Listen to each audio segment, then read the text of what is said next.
कृष्ण अर्जुन को बताते हैं कि देखिए अर्जुन, ज्ञानी भक्त मुझे प्रिय है ही, लेकिन ऐसा नहीं है कि आर्त भक्त मुझे अच्छा नहीं लगता। यह आर्त भक्त जो है वो अज्ञान के वजह से मेरे प्राप्ति से दूर हो जाता है, क्योंकि उनको जो मांगना चाहिए वो मांगता नहीं है। यानी अमृत के तालाब में वो उतर जाता है, लेकिन शरीर भीग जाएगा, कपड़ा भीग जाएगा। इस कारण अमृत के तालाब के नज़दीक जाता है और काट पर बैठता है, तीर पर बैठता है। ऐसा यह अर्थ भक्त है। उनको उनके मन में भक्ति करने का इरादा रहता है, वो भक्ति करते हैं, लेकिन भगवान से क्या मांगना चाहिए ये उनको समझता नहीं है। इस कारण देखिए ना, हम भक्ति करते हैं, भगवान की प्राप्ति करते हैं, भगवान प्रसन्न होगा कि क्या मांगते हैं? अकेले के लिए मांगते हैं, भगवान हमें प्रसन्न हो जाइए और मेरे बच्चे को, मेरे लड़के को, बच्ची को, या मेरे पत्नी को, या मेरे पति को ऐसा ऐसा दे दो। ज्ञानेश्वर महाराज जी ने क्या मांगा? आता विश्वात्म के देवे, यानी पूरे विश्व को ये भगवान दे दीजिए। आता विश्वात्म के देवे येने वाग्यज्ञ तो चावे तोषोनी मददावे पसायदार, कि हम ऐसी आपके पास मांग करेंगे कि जो मांग पूरे विश्व को सुख, समाधान, आनंद देगी, ऐसे हम मांग करेंगे। नामदेव महाराज जी ने क्या मांगा? अकल्प आयुष्य व्हावे तया कुळा माझी या सकळा हरीची आता। ये जो हरि के दास है, ये हरि के दास को आपका नाम सदैव उनके मुख में रह जाएगा और अहंकाराचा वारा न लागो राजसा माझ्या विष्णुदासा भाविकांचे। नामदेव महाराज जी ने खुद को, अकेले को नहीं कुछ मांगा,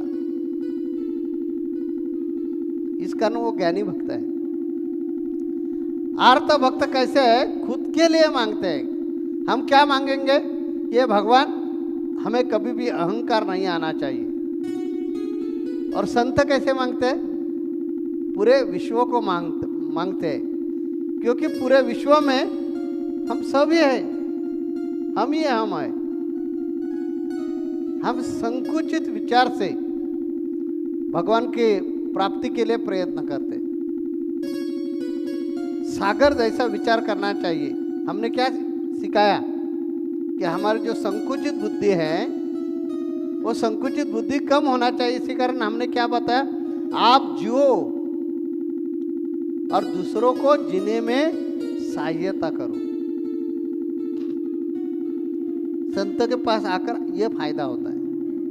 ठीक है, मान्य है, भगवान कृष्ण ने भी बताया, ठीक है आपको ज्ञानी भक्त नहीं होने को आता है, कुछ बिगड़ता नहीं है, लेकिन ये साधु संतों के मार्ग पे तो चलिए। साधु संतों क्या सिखाते हैं कि पूरे विश्व में कण कण में भगवान को ढूंढिए। हमने तो अपने अभंग में बताया ना, अणु रेणु देव आहे नरेंद्र मणि शोधून पाहे। कण कण में भगवान है। इसी कारण पूरे विश्व का कल्याण मांगो ना, पूरे विश्व का कल्याण हो जाएगा, ऐसे मांगो। लेकिन ये माया हमें संकुचित करती है और ये माया के वजह से हम भगवान का पृथक्करण करते हैं। मेरे अमुक अमुक इच्छा है, कौन देगा? तो ये देवी माँ दे सकती है, तो चलो देवी माँ का भक्त बन जाते हैं। मेरा अमुक अमुक काम है, वो कौन करेगा? हाँ, तो ये भैरव करेगा, तो भैरव के भक्त बन जाते हैं। हमारा भोला वाला भाव है, फलानी फलानी चीज मिलनी चाहिए, तो कौन करेगा? शिव जी करेगा, क्योंकि शिव जी भोला है, इस कारण शिव जी की भक्ति करते हैं। ऐसे भगवान को हम बांटते हैं, डिवाइड करते हैं और भक्ति करवा के मांगते क्या है? पिछले सत्संग में हमने एक बार बताया था, राजा खुश हुआ, राजा बोलो राजा बोला कि बोलो आपको क्या चाहिए वो मांगो। तो किसान क्या मांगते हैं मालूम है? यार चूना और तंबाकू दिया, तंबाकू की व्यवस्था की राजा, तो वो ठीक हो जाएगा। और वो राजा है, उसके पास चूना की एक बोरी और तंबाकू का एक टोकरी किसके लिए मांगते हैं? वैसे भगवान को भक्ति से प्रसन्न करने का और संकुचित मांग करने का सिर्फ आपके लिए, हम ये मेरा वो दूसरे का। ऐसे आर्त भक्त आपका खुद का नुकसान करवा के लेते हैं। ये भगवान कृष्ण अर्जुन को समझा रहा है। क्यों समझा रहे मालूम है? क्योंकि अर्जुन के मन में है ना, भगवान देखिए हम डरते नहीं हैं युद्ध करने के लिए, मरेंगे इसके लिए भी डरते नहीं है, लेकिन हम ये हमारे पूर्वज जो है उनको नरक में डालना नहीं चाहते, मुझे पाप नहीं चाहिए, इस कारण हम युद्ध नहीं करेंगे। तो भगवान इनडायरेक्टली उनको ये सुना रहा है कि संकुचित विचार से जो मांगते हैं वो गलत मांगते हैं, या ऐसा आर्त भक्त हो जाता है। भगवान के पास कल्याण के लिए, विश्व कल्याण का विचार मांडो ना, विश्व कल्याण के बारे में मांगो ना। और हम कोई अलग नहीं है, हम भी ऐसे ही हैं। हम हर दिन 11 माला का या पोथी का पारायण, 11 माला का जप करते हैं या पोथी का पारायण करते हैं। और मांगते क्या मांगते हैं? बीबी को सुख चाहिए, बीबी का और मेरा झगड़ा नहीं होना चाहिए, हमारे ऊपर ऋण नहीं होना चाहिए, बेटा सही मार्ग पर चलना चाहिए, लड़की की अच्छे से लड़के से शादी होना चाहिए, ये मांगते हैं। और दिन में कोई टाइम, कोई समय हमारा व्यर्थ डालते हैं, यानी भगवान का नाम लेने में जो डालते हैं, तो वो समय पूरे विश्व के लिए मांगो ना।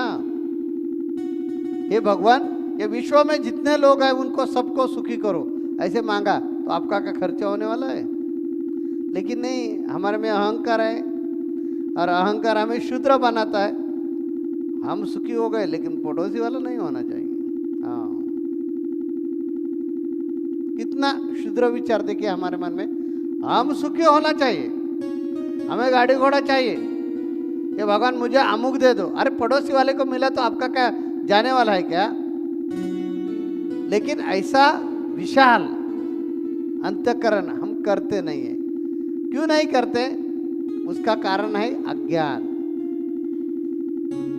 साधु संतों का ऐसा नहीं। साधु संतों के पास गए और उनका आत्म परीक्षण किया तो उनकी कायम इच्छा ऐसी रहते, पूरे विश्व का कल्याण होने दो, विश्व सुखी हम सुखी है। तो ये ऐसे आर्त भक्त खुद का नुकसान करवा के लेते हैं और जो फल की अपेक्षा करते हैं वो फल उनको मिलता है, दूसरा कुछ नहीं है। अर्जुन, ऐसे आर्त भक्त के बारे में भगवान ज्ञानी भक्त के बारे में बताया कि वो मुझे सबसे अच्छा है। ये फिर आर्त भक्त पर क्यों आ गए? यह जो 7वां अध्याय है वो है भक्ति योग, और उसमें हम सब लोग बैठते हैं। हम जो भक्ति करते हैं ना, वो कैसे करते हैं और कैसा विचार करवा के खुद का नुकसान करवाते हैं, ये समझने के लिए यह 7वां अध्याय जो है वो बहुत काम में आने वाला है। इस कारण अगले सत्संग में हम फिर आएंगे और सुनेंगे कि भगवान ज्ञानी भक्त की तारीफ करते हैं और आर्त भक्त के बारे में ऐसे क्यों सोचते हैं, आर्त भक्त ऐसे क्यों मांगते हैं, क्षुद्र मनीषा क्यों रखते हैं।